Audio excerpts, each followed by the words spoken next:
Excellent. I wanted to ask you, Andrew, about distribution, because you're running a very small label, pretty much self-managed act. How does the new formats like Myspace or peer-to-peer, how is that working with your model? Well, I guess before I hit that, I was going to address the commodification point. I think that it's not a new thing in art in general. There was a lot of talk in the early 20th century about art in the age of mechanical reproduction, when people were first inventing things like mimeograph machines, and it used to be the case that you had to like travel to Paris to the Louvre to see a Picasso, and now all of a sudden in the early 20th century you can create a reproduction of that and distribute it in a newspaper or in a book, and it sort of changed the fact that it allowed art to sort of get to the masses in a way that it had never had before. And I think music was just technologically limited in terms of like, it went to the duplication on a, say, a vinyl, to duplication on CD, to now file compression being where you can transmit an MP3 in an email.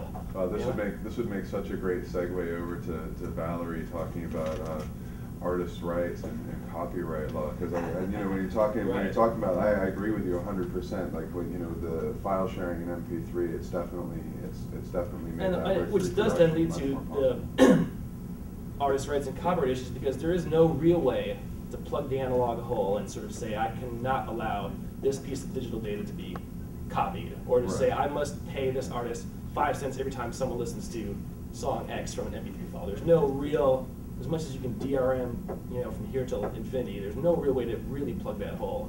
And so the issue is, with the RIA and people sort of fighting against the end user, they've created this climate where there's so much music, there's never been more music than now, and people don't want to pay for it.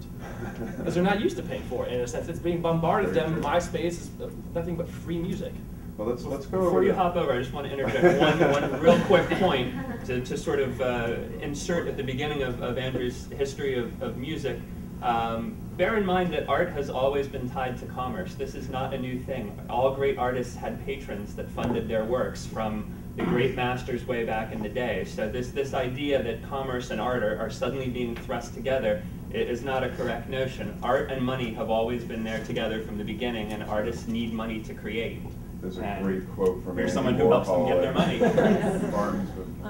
I'm a transactional music attorney, so I don't litigate or anything like that. I just help artists to figure out what the contracts mean, things like that, and also advise them on business matters. And finding the diamonds is part of it. It being a commodity is part of it. As far as having no control over their music being everywhere, it boils down to them having to make themselves known through touring. And I got to get that book and give it to my clients because they need it. Do you give her a discount on the bulk purchase? But I think it boils down to you have to show people that you have better music by doing the basic thing and touring and going to their town and having people go, ooh, I feel good listening to this music, and then going to the back of the room and buying. Now that they have cards that you can buy, that it's not a CD, it's a card for downloads. You can give them away, and you can like give away one song, and then they go to the site, they download it, and then they can purchase the rest of your album if they like it. There's lots of ways around having it all be free, but it boils down to loyalty and people liking your music, developing your fan base. Some of my clients, they started by, on their web page, they'll give out a free MP3 for about 3 months of one song, and sort of rotate that once in a while, and they develop fans that associate with them and that feel good about them. And when they come to town, they go to their shows. And so when a CD comes out and they're like, listen, we really need your help because we're not going to be able to tour unless we sell some CDs and sell some t-shirts and stuff, tell your friends, bring your friends, and people feel like some ownership to that band. I knew them when. I feel really good about them. Let's all go to the show. Let's, you know, it's patronage just diffused over a large amount of people. Exactly. Martin's actually got a whole chapter in his book, Chapter 11, Marketing 1, Revenue Stream. And you're making a perfect segue over into that.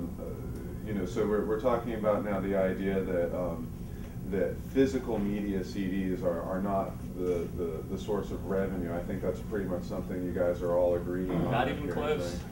Not to be a naysayer, but okay, here is the weekly unit sales report from the latest issue of Billboard. Albums sold just under 8 million. Digital albums sold just over 800,000. Yeah. So we're talking that. So that's like half, right? No, that's like 10%. Digital sales are about 10 or 11% of what albums are being sold. Right. And I think it's important to note that the music industry is changing, but it is not changed up. This is you know, a going forward thing, and the change is not done. People are still buying physical format. The CD is very far from dead. I wonder if Billboard's got a section of how many albums illegally downloaded. Well, I mean, you're completely or right. how many CDRs 80 million. illegally burned. So I Yeah. mean, you know, what's happening illegally doesn't change the dynamic of the numbers of what's happening legally. And as people in the business, we're not really interested in marketing music to the people that aren't paying for it. We're trying to reach the people who still want to pay for it, and knowing that 90% of them are still buying it on CD is important. I'm going to interject there. I'm interested in marketing music to anybody who will take 1 fucking minute and listen to something they're not already familiar with, right?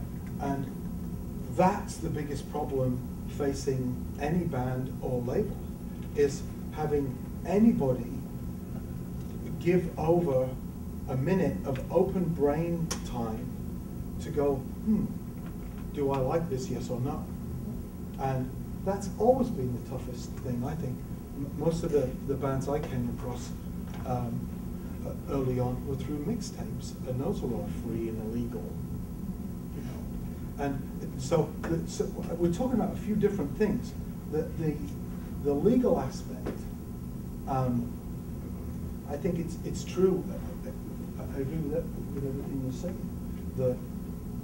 A band has to create their own leverage, because for me, a live appearance contract or a recording contract is useless without the baseball bat of leverage to back it up. If you're a band and you want to be victims and you don't do anything, then you will be victims and nothing will happen and it will be crap. But if you go out there and create an audience, you create leverage. You can go back in and renegotiate your contract. You know, by building your audience, you create your own leverage, and you can use that. Without an audience base, Well, you don't have any leverage. The question I want to put to the panel